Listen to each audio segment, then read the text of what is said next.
Dahil ako kasakot. Pare, may ginawa ako doon sa bahay. 10 tornilyo. Pino, ikinabit ko, may natirang 5 tornilyo. Sumobra. Magaling ka na rin.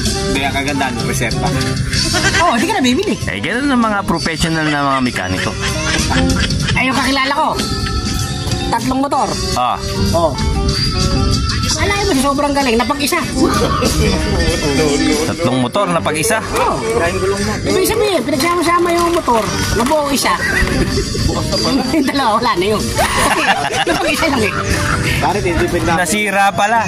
Pero hindi, may tuwala ko siya. Oo naman. Tinitipid namin, tapos Ayun sa'yo nga eh, umakas ka na. Dahil baklas ka. so patawa to ninyo. Eh, gagaling ka pa. Sumasobra eh. Dinisip ko lang kasi pagka nangailangan ng Tama, meron kang marserba. Hindi rin tayo pupunta sa bilihan. ginawa ko. Oo. Lagyan ko ng busina yung pre. Oh my God. Ano, magkano nangyari? Pagkabara mo naman disal nun. Ay, hindi ka napipindot. Yung tuwing nagpe-preno daw ano Para yung ko lang. Huwag ka, bayaan mo siya. Ayan, wala, makara.